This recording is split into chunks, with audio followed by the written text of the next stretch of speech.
Gravitas, co-presented by Skoda. Kushak, choose what really matters. For decades, India has been the victim of cross-border terror. Indian diplomats have raised this issue for years. But the world was too busy lapping up Pakistani propaganda. Look where it's got them. An extremist government in Kabul and a new wave of jihad.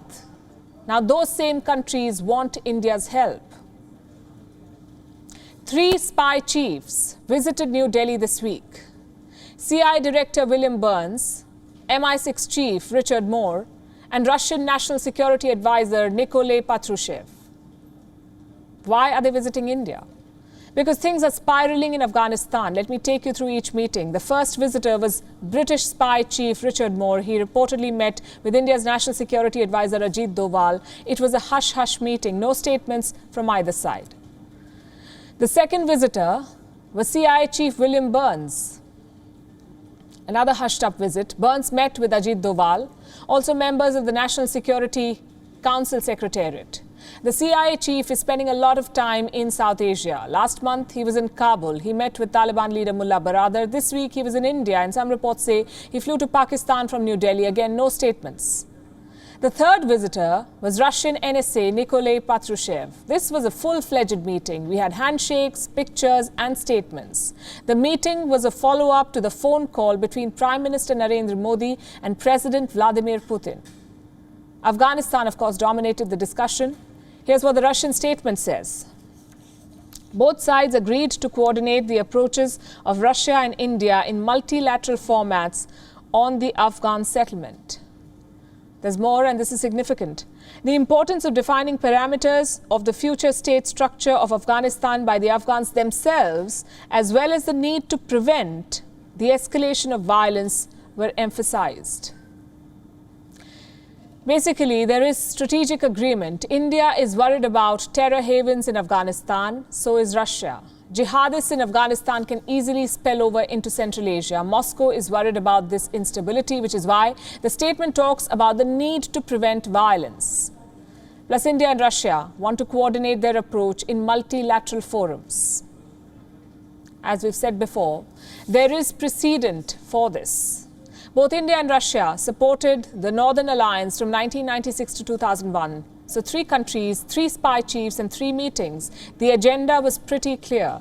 Stability, peace and an inclusive government in Afghanistan. But not all meetings are constructive. Across the border, Pakistan hosted a virtual conference on Afghanistan. 6 countries attended. China, Tajikistan, Uzbekistan, Iran, Turkmenistan and Pakistan itself, of course. Foreign Minister Shah Mahmood Qureshi kicked off the meeting. His address was borderline laughable. I'm going to quote from what he said. This is Shah Mahmood Qureshi.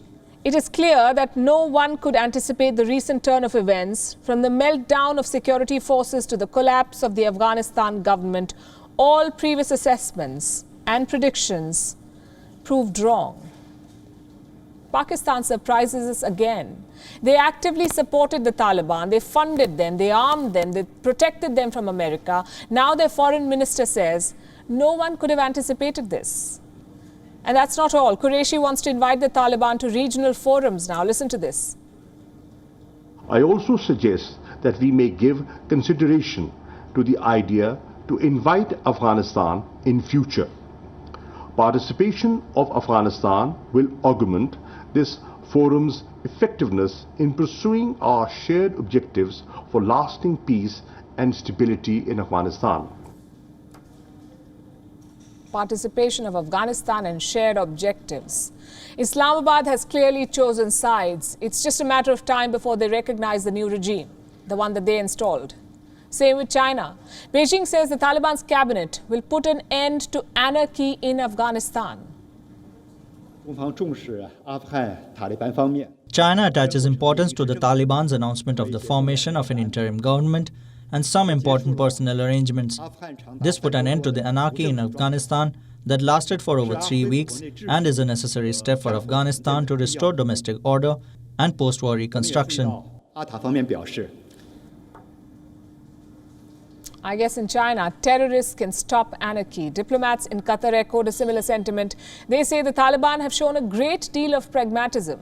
So Qatar wants to put aside emotions and ideology and work with the Taliban. This is peak tone deaf from Doha. Listen to this. They have shown a great deal of pragmatism. Let's seize the opportunity there. And once again, we put our emotions aside, we put how we assess their ideology aside, and look at their public actions. The usual suspects have said the usual things. Where is the criticism? Is anyone talking on the Taliban's cabinet? Surprisingly, Turkey appears to be cautious. President Erdogan says this new cabinet is temporary. He wants a government that is beneficial for all Afghans. Kabine açıklandı. It is difficult to call it permanent, but an interim cabinet has been announced in Afghanistan. We do not know how long this interim cabinet will continue. It is our duty to follow this process carefully at this time. My wish is for it to be beneficial for all of Afghanistan. Temennim odur ki hayırlı olsun. Talk about a role reversal. The Taliban are probably the only people Erdogan can lecture on democracy. Right now, we have two sets of countries, the ones playing wait and watch and the ones openly embracing the Taliban. The problem is quite obvious. Nobody is sticking their neck out and rejecting them, and that hesitance is the Taliban's trump card. WION is now available in your country. Download the app now and get all the news on the move. Gravitas, co-presented by Skoda. Kushak, choose what really matters.